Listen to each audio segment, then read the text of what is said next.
ठीक है, मैं स्क्रीन शेयर करता हूँ।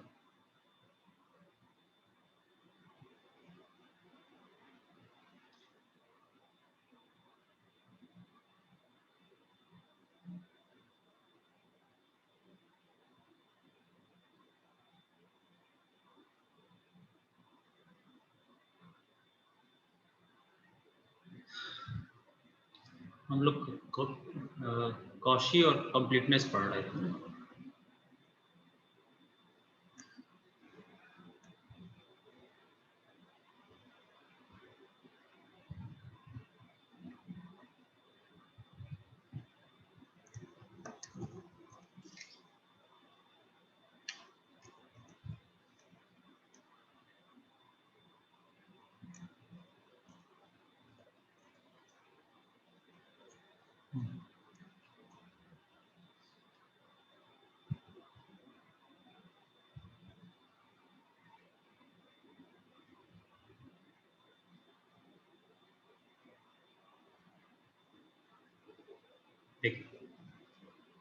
लोग ये चैप्टर पढ़ रहे थे कंप्लीट मेट्रिक स्पेसेस।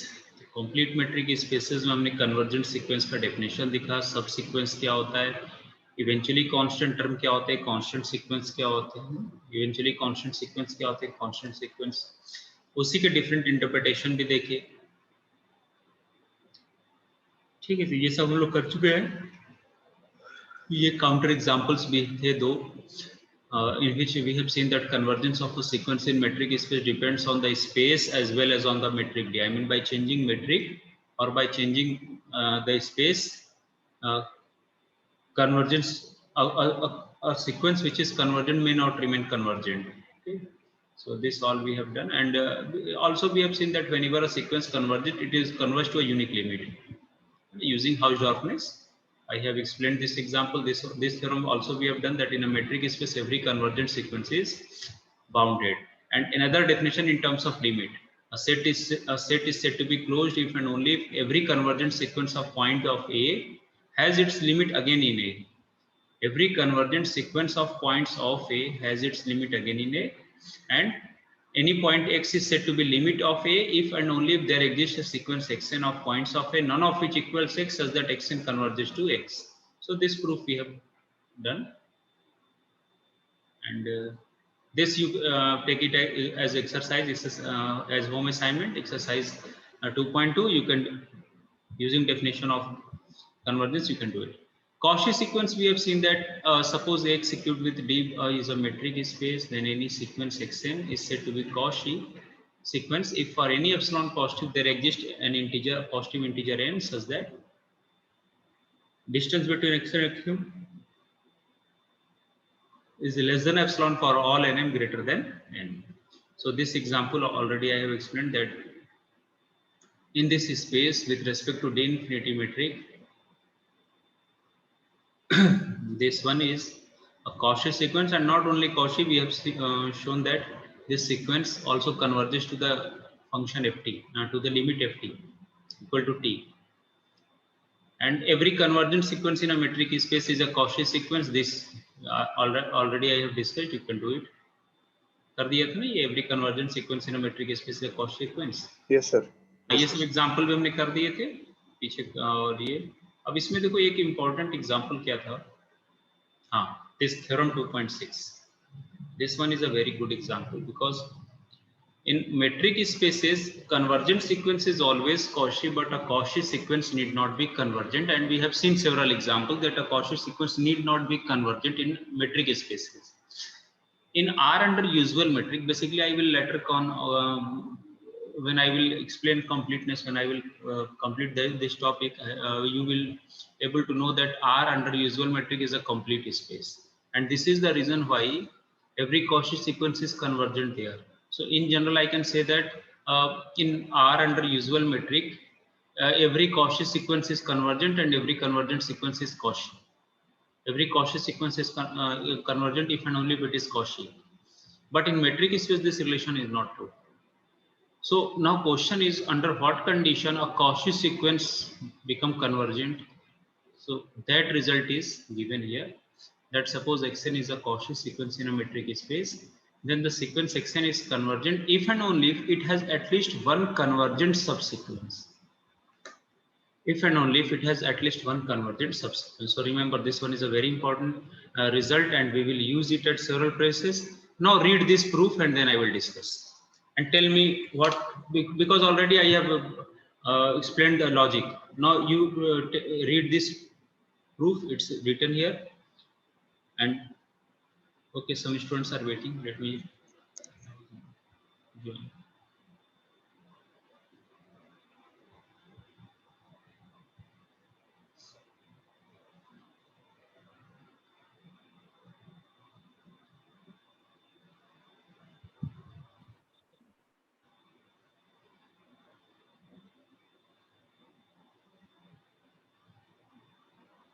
चलिए पढ़े, अब पढ़ के मुझे बताएं, फिर इस पर डिस्कशन करेंगे। आप क्या समझते हैं, मैं ये देखूं। मैंने तो बहुत सारे रिजल्ट थ्योरम आपको करा दिए, कॉशी का भी डेफिनेशन करा दिया, कन्वर्जन का भी बता दिया।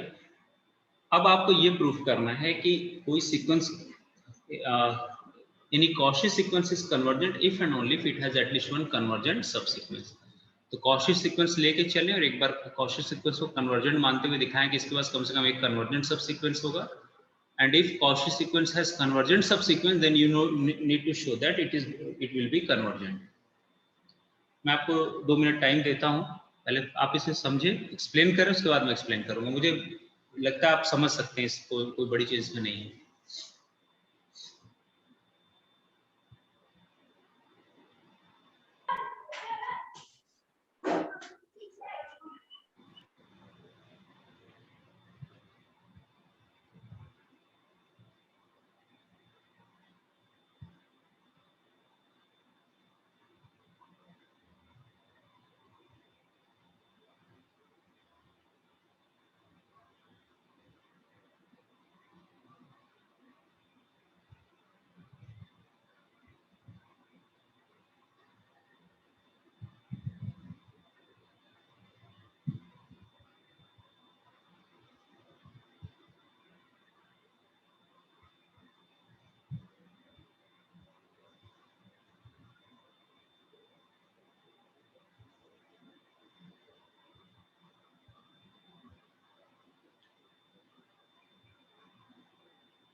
ठीक है, कोई एक्सप्लेन करेगा मुझे?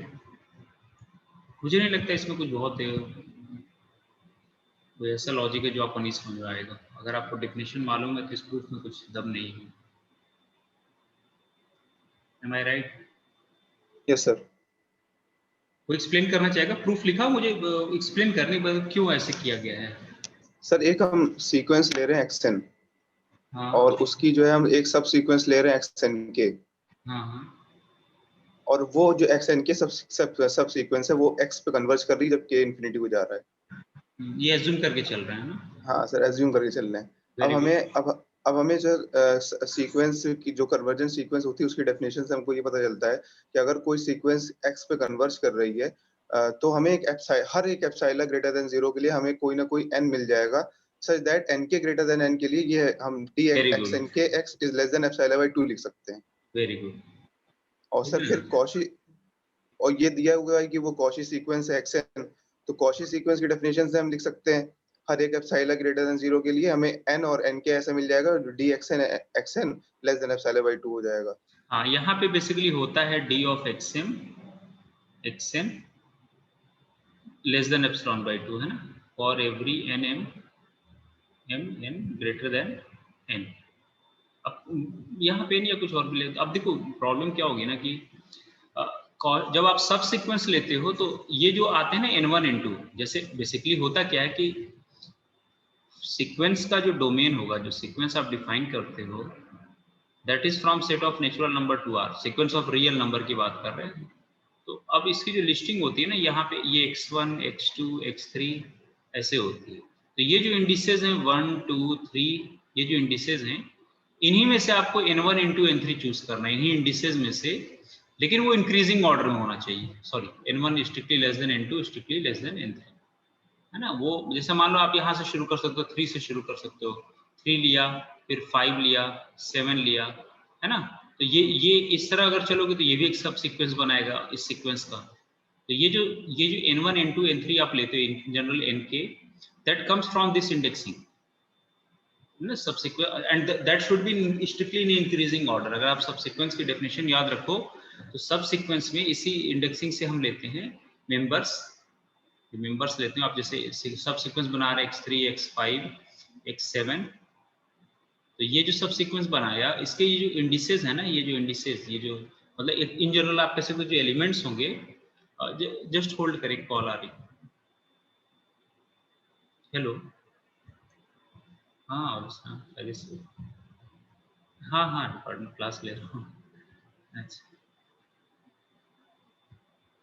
अच्छा अच्छा, ठीक ठीक ठीक, मैं नहीं अभी तो नहीं है, तो अगर आएंगे तो मैं बैठा हूँ यहीं। अच्छा मैं देख लूँगा, मैं देख लूँगा, ठीक ठीक।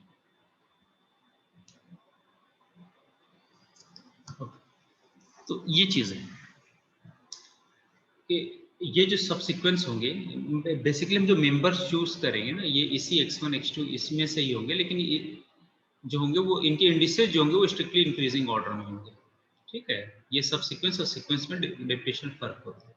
Now we are assuming that suppose there is some sequence x and k which is converging to x as k tends to infinity, because again subsequence is a type of sequence and it is converging to x, so it's for every epsilon positive its distance from x should be less than epsilon by 2 for all nk greater than n. I mean there must exist some positive integer n such that for all nk greater than, this is the, we have used the definition of convergence for a subsequence. So first part, because we are assuming that suppose it has a convergent subsequence, and using Cauchy and convergent we will prove that it is going to be, I mean using Cauchy and convergent subsequence we are going to prove that those type of Cauchy sequence which has at least one convergent subsequence is going to be Cauchy convergent.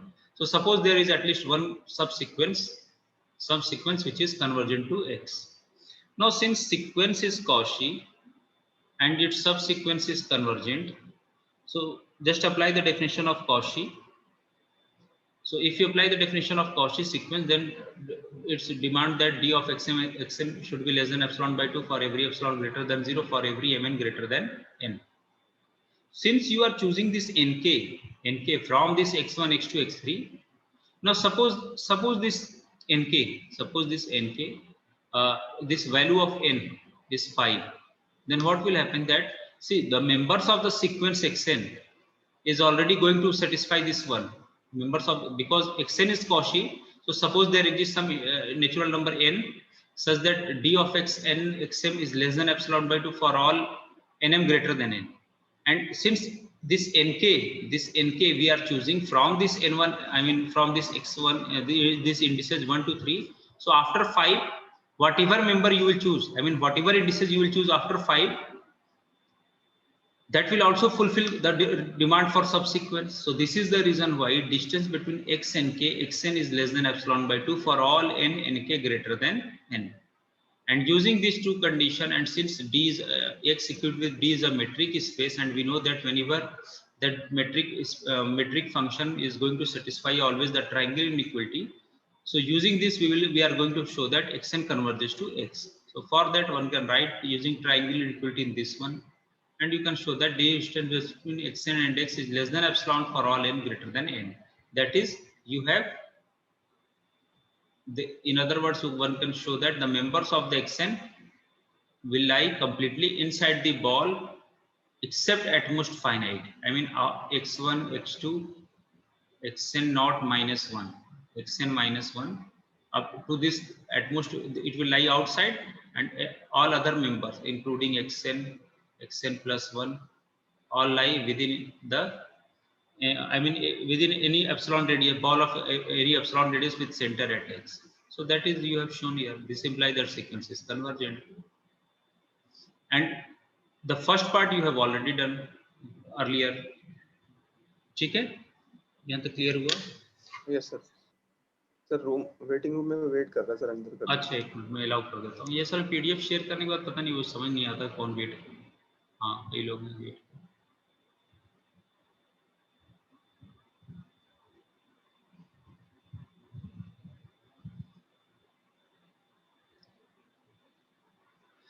ठीक है और example देखते हैं.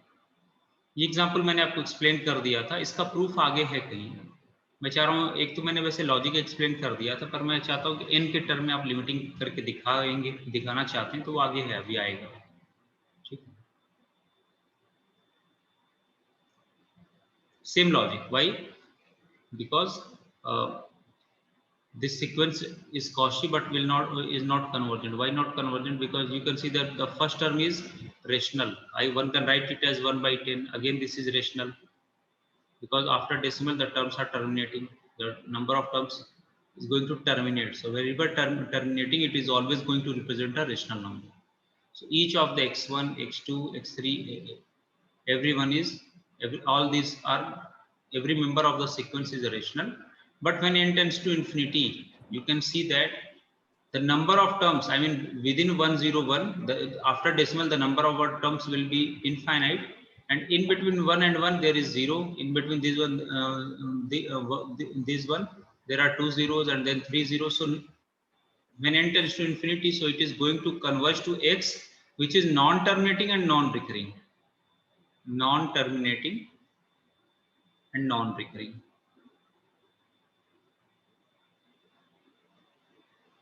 And those type of numbers are called irrational. So your sequence is converging, but it is not going to converge to the to any rational number.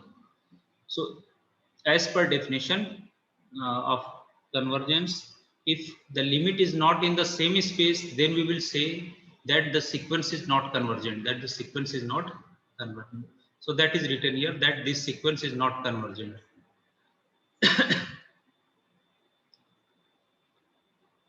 Now, how you will prove that every Cauchy sequence in a discrete metric space is convergent? Yes, this one. ये तो मैं आपको explain कर चुका हूँ. चलो मुझे आप फिर से बताओ. तो एग्जांपल 2.4 को तो अभी मैंने कुछ दिन पहले एक्सप्लेन किया था.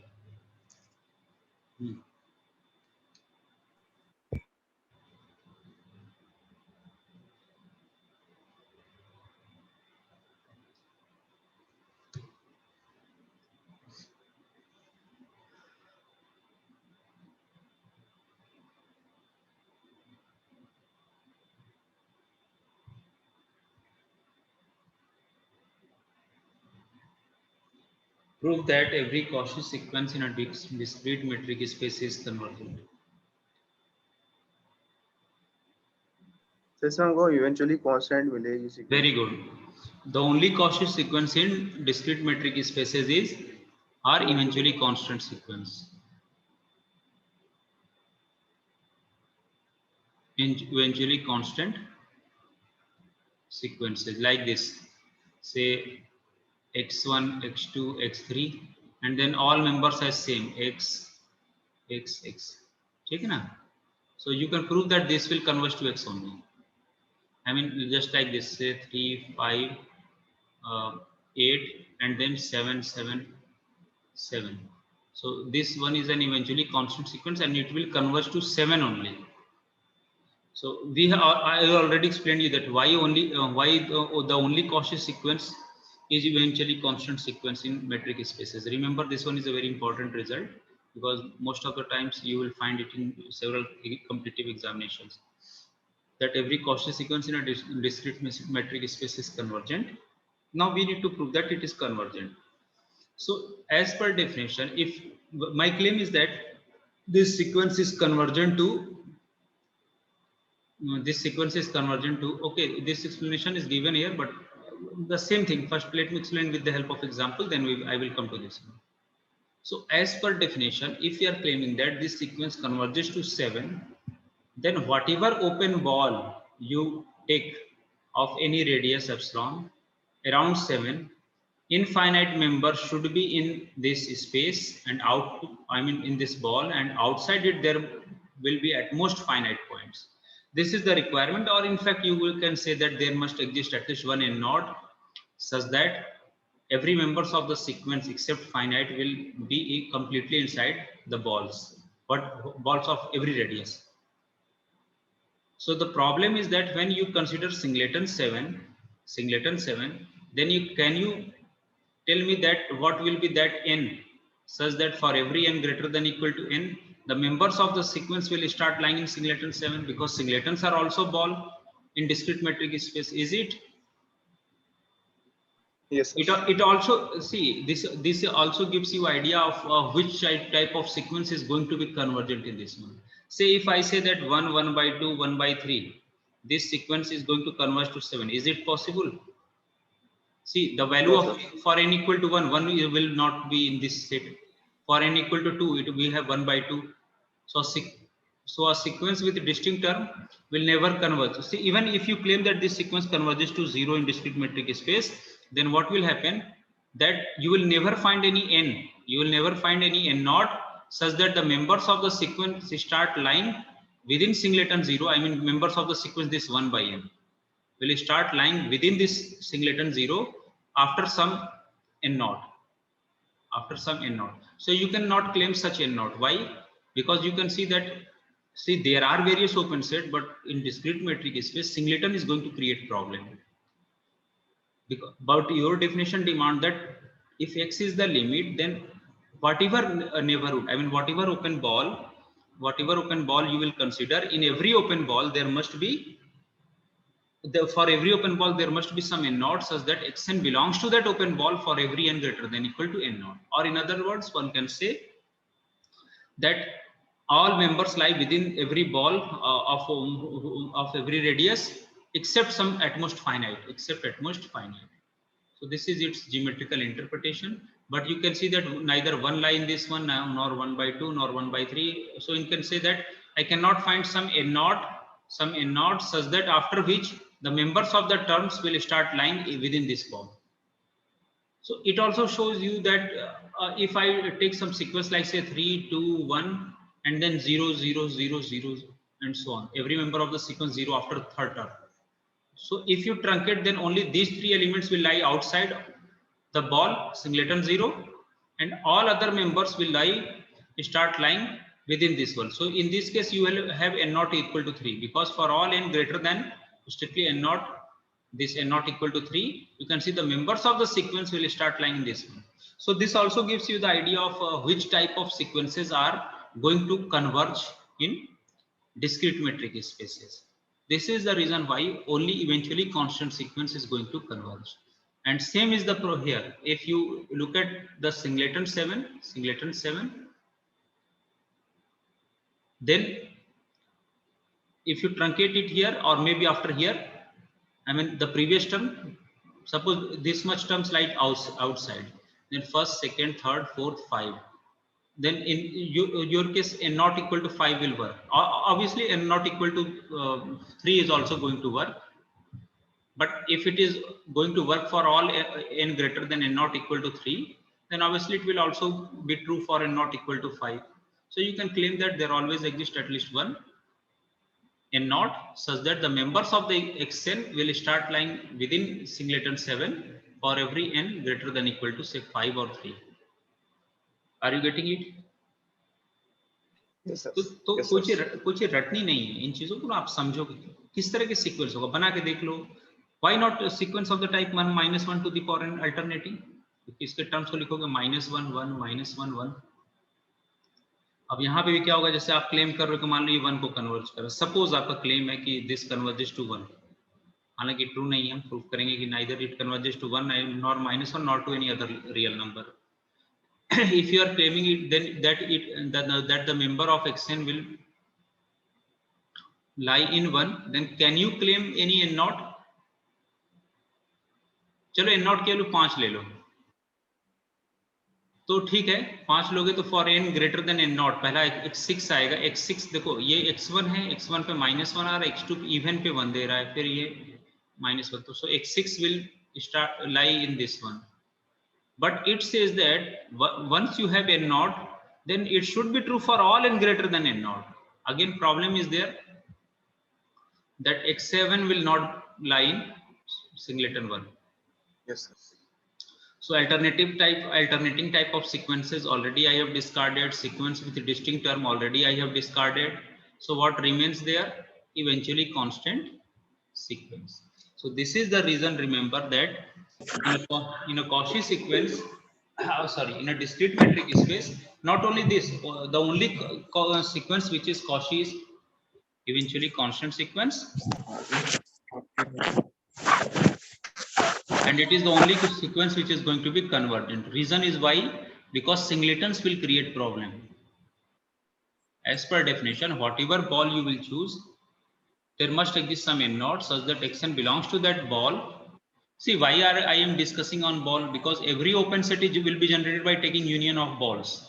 So if you know the results on balls, then you can say that again that is going to be true for open balls, because open balls are superset of, open sets are superset of open balls. Every open set will be generated by taking union of open balls. Open balls. Now you can read the proof written here. अब देखो, ये तो मैंने आपको example से explain किया, उसी को आप जनरल प्रूफ में कैसे लिखना है, दैट इज आप पढ़ने में समझाता हूं.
आ रहा है समझ में आप लोगों को? Yes sir. देखिए सेम लिखा है. Suppose discrete metric space is given by this one, and the balls, if you recall, the ball, open ball with center x and radius r is given by singleton x if r is less than equal to 1, and whole space x if r is strictly greater than 1, and any other open set will be generated by union of these balls. So the reason is same, whatever epsilon you choose, let us take epsilon equal to half, since xn is Cauchy, so whatever epsilon you, this definition is always true. But but see, okay,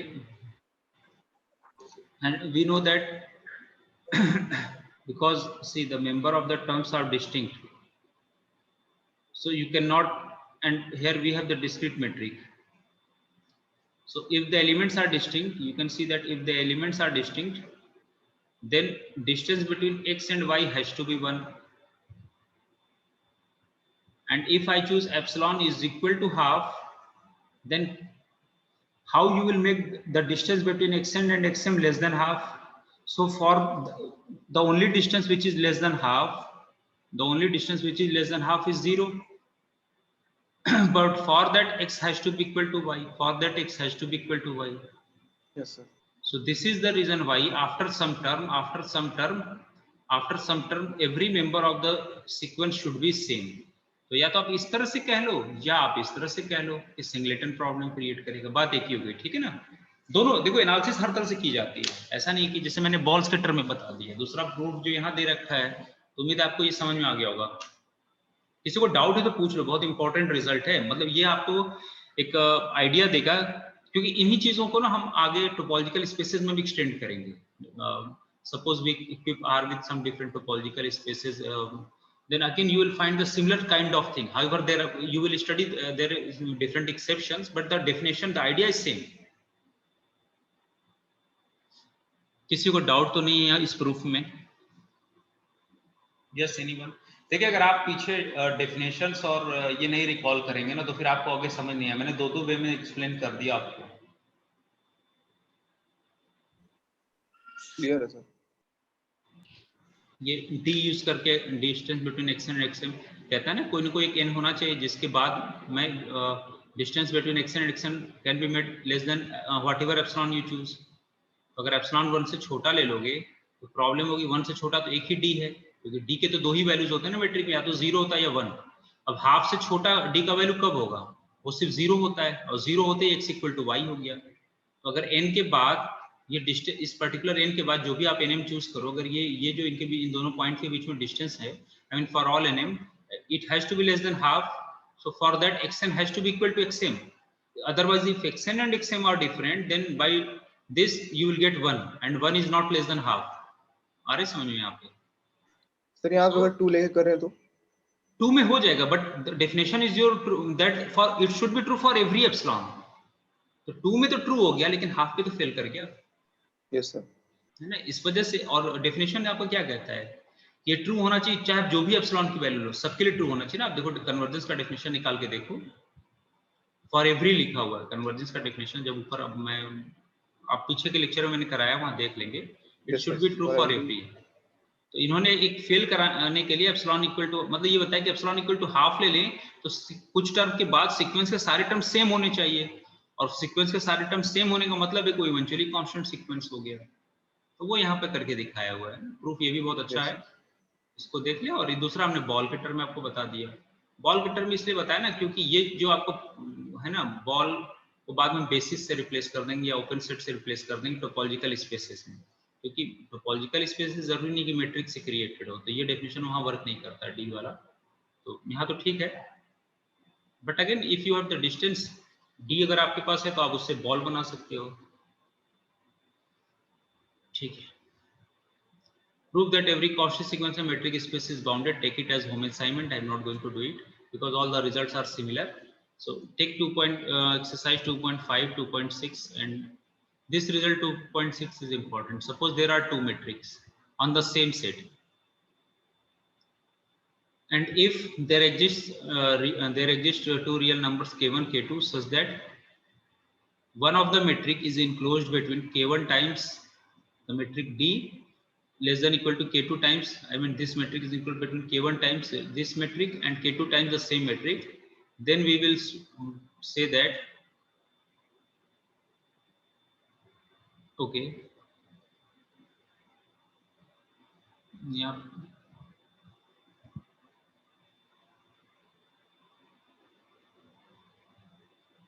ठीक है। वो आगे equivalent metric का definition अभी आगे आएगा। ये actual में सफिशिएंट कंडीशन होता है।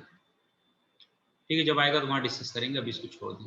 एक्सरसाइज 2.7 आप खुद से कर लेंगे कि if xn is a Cauchy sequence in metric space and xn can be a subsequence of xn, then show that this distance between a Cauchy sequence and its subsequence will be 0 as limit tends to infinity। चलो इसको करो, तो ये important result है। पढ़े आप लोग इसको, प्रूफ पढ़ के मुझे समझाएं। इसमें ऑलरेडी मैंने बहुत कुछ इसमें करा दिया है, मैं चाह रहा हूं कि आप भी थोड़ा सा इसमें इन्वॉल्व हो।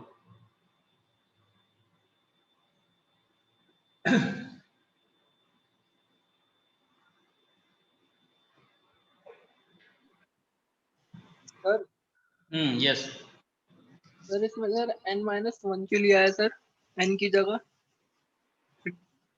Greater than n-1? अरे ये बताओ, कोई चीज अगर 3 से बड़े के लिए ट्रू है तो 2 से बड़े के लिए भी तो ट्रू होगी।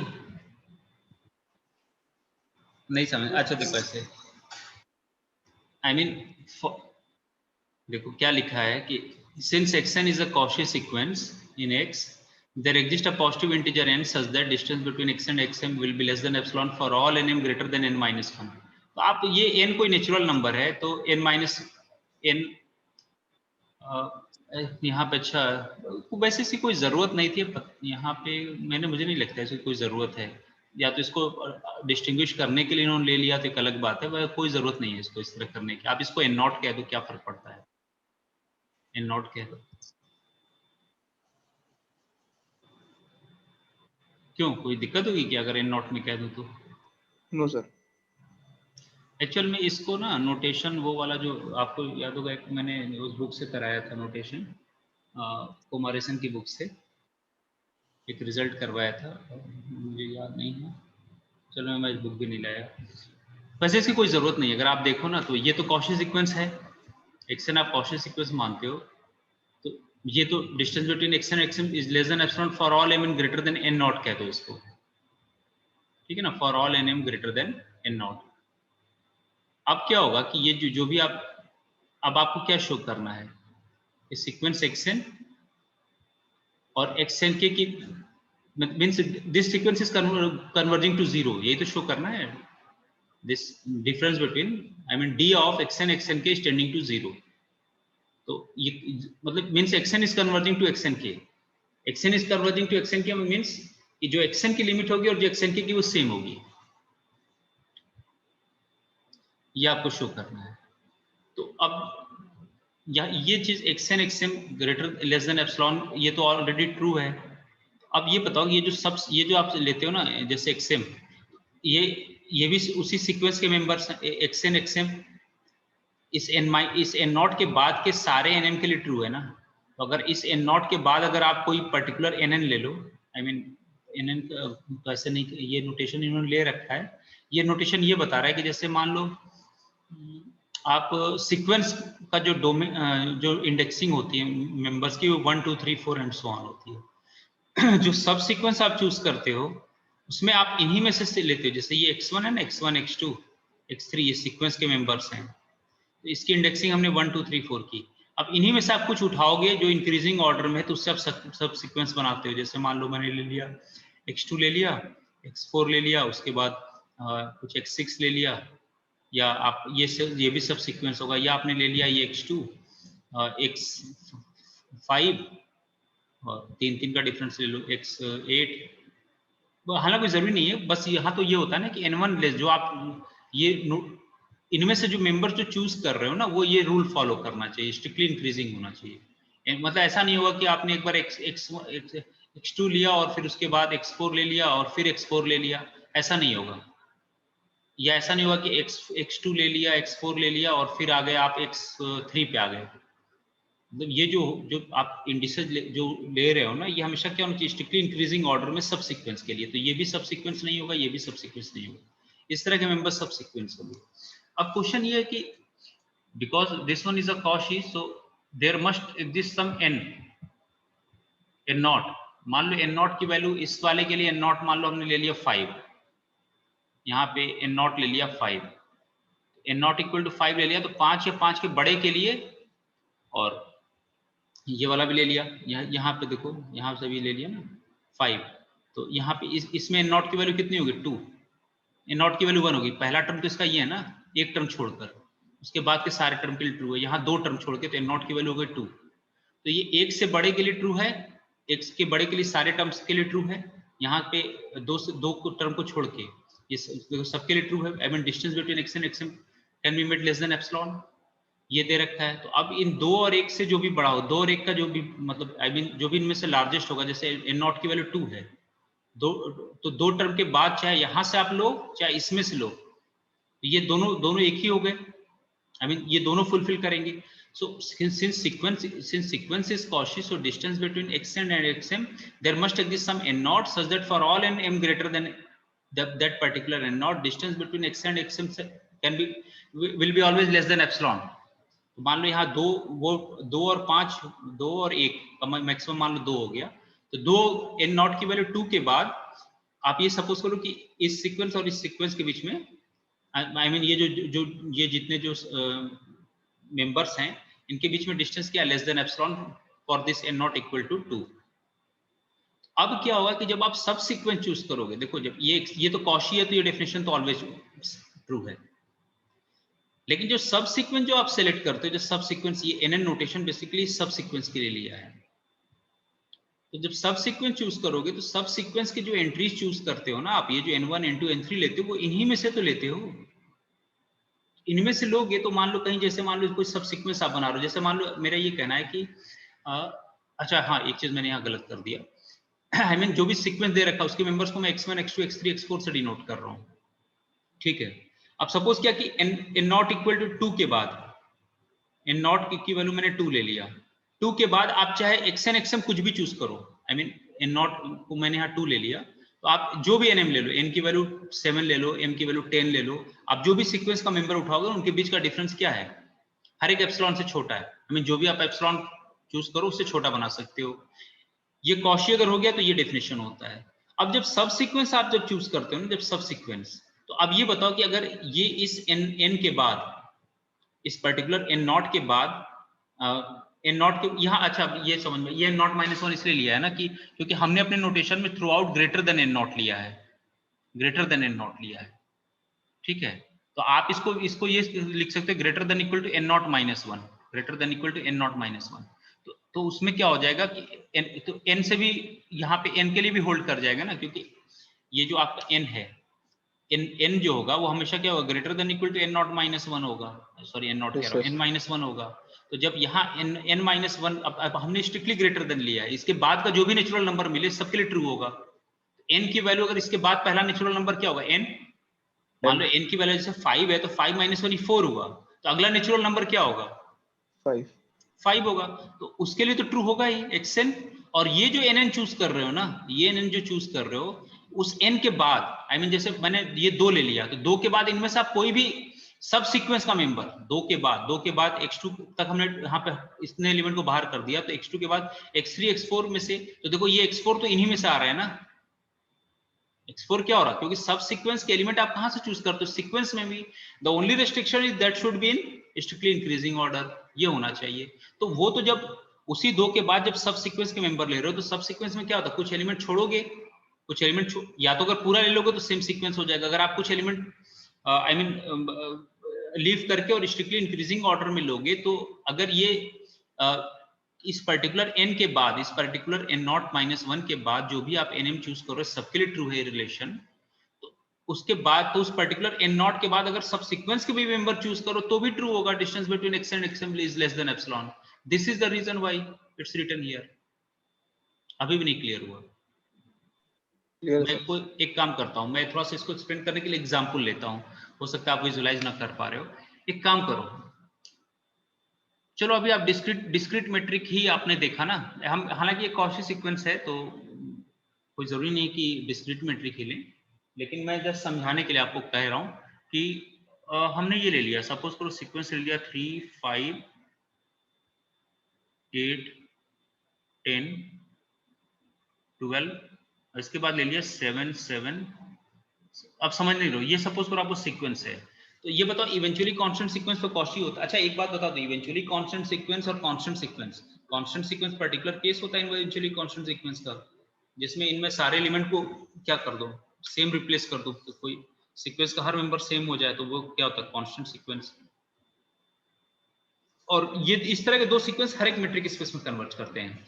Eventually constant sequence converges in every metric space, whether it is I mean usual हो, डिस्क्रीट हो, हर एक में कन्वर्ज करते हैं, कोई प्रॉब्लम नहीं होता। प्रॉब्लम होता है सीक्वेंस में डिस्टिंक्ट टर्म या अल्टरनेटिंग टाइप के कन्वर्ज करेंगे या नहीं करेंगे, तो वहां आपको चेक करना होता है किस तरह का मेट्रिक है, ठीक है। जैसे 1/n अगर r में बात करो तो r में 1/n जो है वो 0 कन्वर्ज करता है अंडर यूजुअल मेट्रिक, लेकिन वही 1/n 0 को नहीं कन्वर्ज करेगा अंडर डिस्क्रीट मेट्रिक। अब मेरा ये क्लेम है कि जैसे आप कुछ देर के लिए समझने के लिए काम करो, ये बेसिकली क्या लिखा हुआ है इसको मैं एक्सप्लेन करना चाहता हूँ, ठीक है। सपोज करो ये सीक्वेंस है आपका, हालांकि, और ये मैंने आपको ले लिया x1 x2 x3 x4 x5 x6 x7 x8, ठीक है। अब कॉशी का डेफिनेशन क्या कहता है, कॉशी का डेफिनेशन कहता है कि distance for every epsilon greater than 0 there exist n naught belonging to n such that distance between xn and xm is less than epsilon for every nm greater than n naught ये कहता है। चलो इस book में strictly greater than या n naught. अब ये बताओ इस सीक्वेंस में एन नॉट क्या होगा?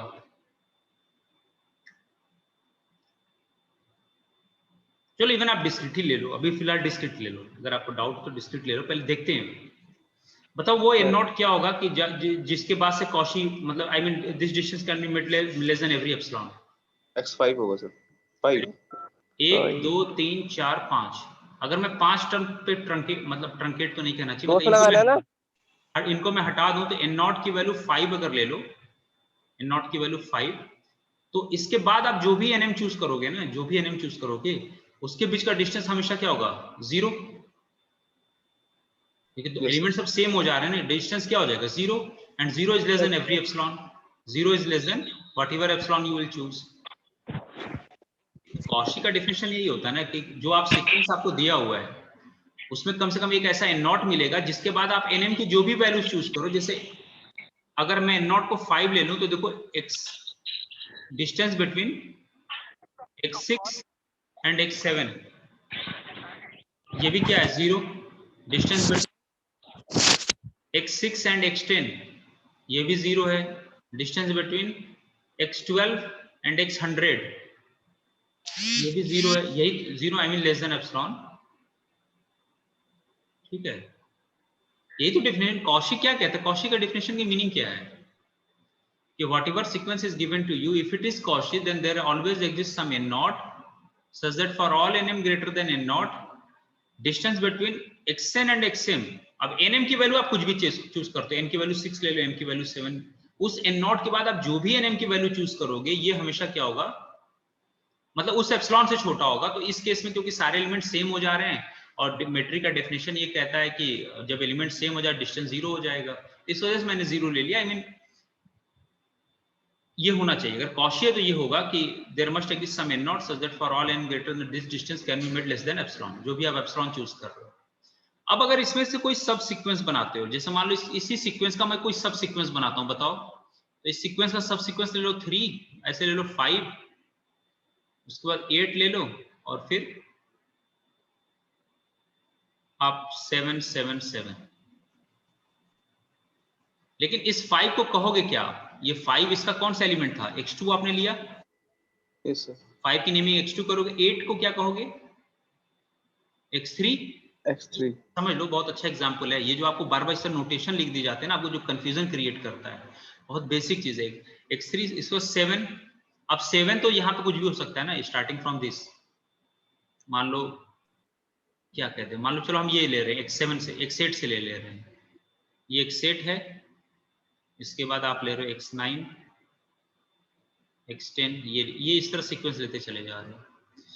तो अब ये आप बताओ कि क्योंकि ये कॉशी है तो कोई ना कोई ऐसा एन नॉट मिलना चाहिए जिसके बाद के सारे एनएम के लिए ये लेस देन एप्सिलॉन हो। ये तो कॉशी आप मान के चल रहे हो, है ना, action is a Cauchy sequence, तो ये डेफिनेशन होल्ड कर गया। तो अब ये जहां पे ये एन नॉट पे होल्ड कर रहा है, एन नॉट -1 पे, चलो मान लो एन नॉट -1 के बाद के सारे एन के लिए होल्ड कर रहा है, तो मिनिमम कौन सा एन है? एन। तो अगर मैं इस xn की जगह पे xn रख दूं तो मैं पहले ये कह सकता हूं कि distance between xn and xm is less than epsilon for every nm greater than n-1, कह सकते हैं कि नहीं? जैसे सबके लिए ट्रू है तो इस xn के लिए मैं ये मिनिमम जो है n-1 के बाद जो पहला इंटीजर आएगा मैं उसको रख दूं तब भी ट्रू होगा। अब यहाँ पे क्या काम करो, यहाँ पे अगर आप सब सीक्वेंस से रिप्लेस कर दो, देखो जैसे मान लो इस केस में हमारा वो n क्या मिला था, हमारे केस में n0 क्या था? 5। तो 5 से बड़े जो भी आप nm चूज करोगे तो यहाँ पे क्या होगा? डिस्टेंस बिटवीन ये x5 हो गया और यहाँ पे xm है, is less than epsilon for every nm greater than 5, for every nm greater, sorry for 4, 5 है ना n0 की वैल्यू। अच्छा हमने n0-1 की वैल्यू 5 ले लो, n0-1 या चलो n0-1 4 ले लो ना, हमारा 5 पे असल में हमने ये n0- ठीक है, इसी नोटेशन को ले लेते हैं। n0-1 हमारा कितना हो जाएगा? 5, क्योंकि 1 2 3 4 5 टर्म के बाद हो रहा है ना ट्रू। हाँ, n0-1 को आप 5 ले लो, n0-1 को 5, n0 की वैल्यू कितनी हो गई? 6। तो स्टार्टिंग फ्रॉम 6 एंड एक एलिमेंट यहाँ x6 फिक्स कर दो और xm की वैल्यू कोई भी लो, 6 से बड़ी 5 से बड़ी कोई भी एक, ये n तो यहाँ फिक्स हो गया। आप m की वैल्यू बताओ, 5 से बड़ी m की वैल्यू कोई भी बताओ। 5 से बड़ी में से मान लो 10 ले लिया, तो x10 की वैल्यू कितनी है? x10 भी 7 है और x6 ऑलरेडी 7 है, तो 7 7 जब दोनों एलिमेंट हो गए तो उनके बीच का डिस्टेंस क्या हो जाएगा? मतलब 0 होगा इस पर्टिकुलर केस में, क्योंकि मेट्रिक है और जैसे एलिमेंट सेम होते हैं तो 0 0 हर एप्सिलॉन से छोटा होता है।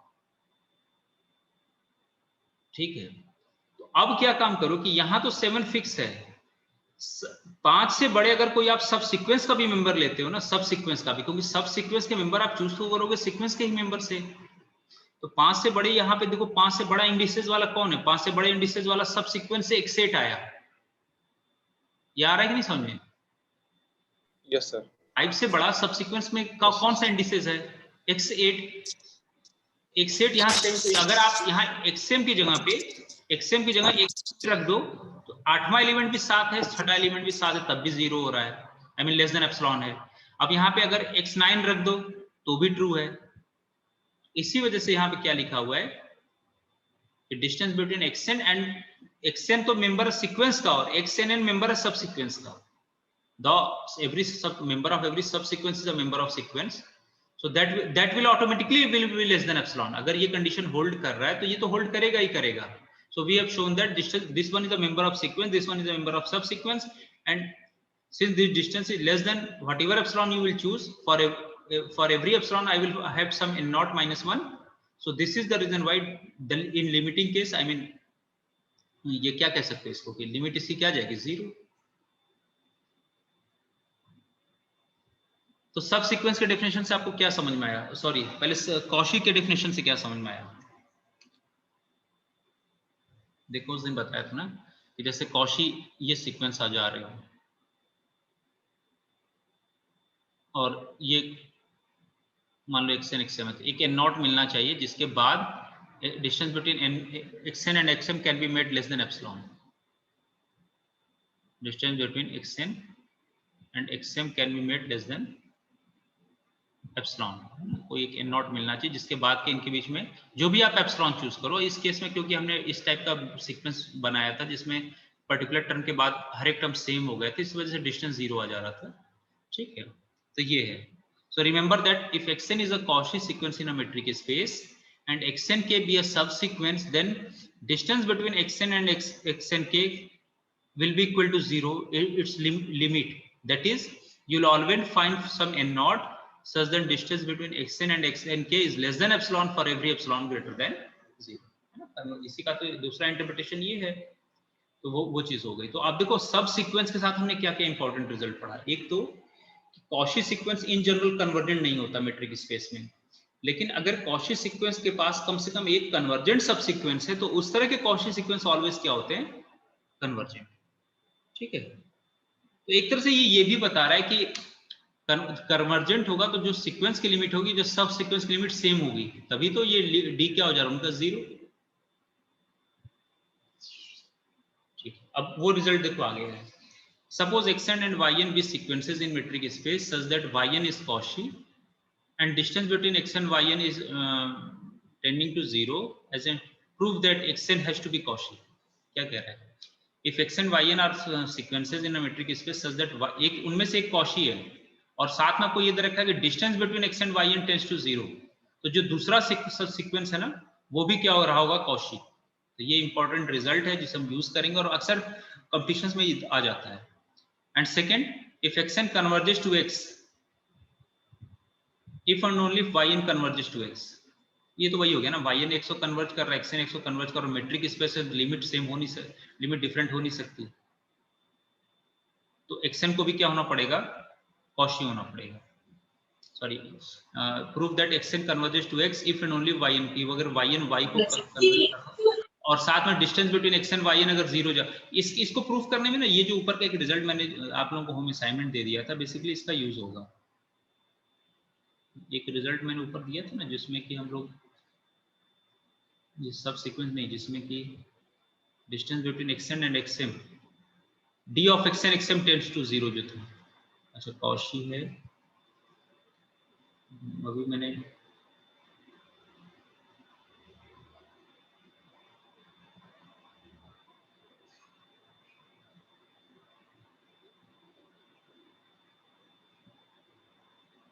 शायद कॉशी से पहले था क्या, कन्वर्जेंट, हाँ ये वाला रिजल्ट, इसको भी यूज कर सकते हैं। If x and yn be a sequence in x such that xn converges to x and yn converges to y, then prove that d of xn and yn tends to d of xy.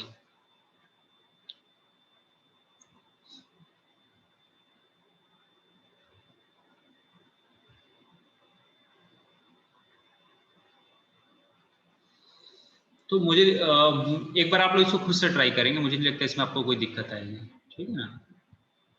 ये चलो पढ़ लो, मैं समझा देता हूँ, मुझे कोई दिक्कत नहीं, जैसे इतना कराया वो भी करा देंगे। अच्छा ये सब ना एप्सिलॉन बाई 3 तरह ये इतनी कहानी लिखने की जरूरत नहीं होती, आप इसको एप्सिलॉन मान लो, इसको एप्सिलॉन डैश मान लो, इसको एप्सिलॉन डबल डैश मान लो, वो थोड़ा देखने में अच्छा लगता है कि इसको एप्सिलॉन बाई 3 किया, इसको एप्सिलॉन बाई 3 टर्म है तो एप्सिलॉन बाई 3 एप्सिलॉन बाई 3 कर दिया, 2 टर्म है तो एप्सिलॉन बाई 2, पर वो ऐसा कुछ हार्ड एंड फास्ट रूल नहीं है, ठीक है। आप इस तरह भी लिख सकते हो, और क्योंकि ये एक रियल नंबर, ये एक रियल नंबर, ये एक रियल नंबर, सम अगेन कोई रियल नंबर होगा, ठीक है। तो चले आप प्रूफ कर लो इसको, पढ़ लो, आप डिस्कस कर लेते हैं कितना है, क्योंकि कॉशी सीक्वेंस के रिजल्ट ना यूज होंगे, तो इस वजह से डिस्कशन जरूरी है। अच्छा ये आप लोग इसको कर लेंगे क्योंकि टाइम नहीं है, हाँ 10:45 तक ही होता, मैं 7 मिनट ज्यादा क्लास ले चुका हूँ, हो सकता है कोई दूसरी क्लास हो, कल यहाँ से आगे कंटिन्यू करेंगे। इसमें 1-2 रिजल्ट कॉशी सीक्वेंस का और इंपॉर्टेंट है, करने के बाद फिर कंप्लीट मैट्रिक स्पेसेस को डिटेल में डिस्कस करेंगे। कंप्लीट मैट्रिक स्पेसेस में ये सब कुछ स्पेशली एलपी वगैरह सीएबी के एग्जांपल्स, क्योंकि ये आप लोग के लिए नए हैं, तो यहाँ थोड़ा हमें ज्यादा फोकस करना है, और तो आप बहुत कुछ पीछे पढ़े हुए हैं, तो वो जरूरी नहीं होता कि ये सब कंस्ट्रक्शन, ये डायग्राम, ये सब कैसे करेंगे, ये मैं आपको एक्सप्लेन कर दूंगा, ठीक है। कल की नेक्स्ट क्लास में करेंगे। अब देखो हाँ वो प्रूफ यहाँ दे रखा है, जो आपको पीछे मैं बार बार कह रहा था ना, वो यहाँ कैसे कॉशी शो करोगे मैथमेटिकली, वो दिख तो रहा है लेकिन शो कैसे करोगे आप, वो यहाँ दे रखा है, तो इसको चलो नेक्स्ट क्लास में डिस्कस करा दूंगा मैं, ठीक है। यस सर, ठीक है, पढ़ते रहें, नेक्स्ट क्लास में डाउट डिस्कस करेंगे।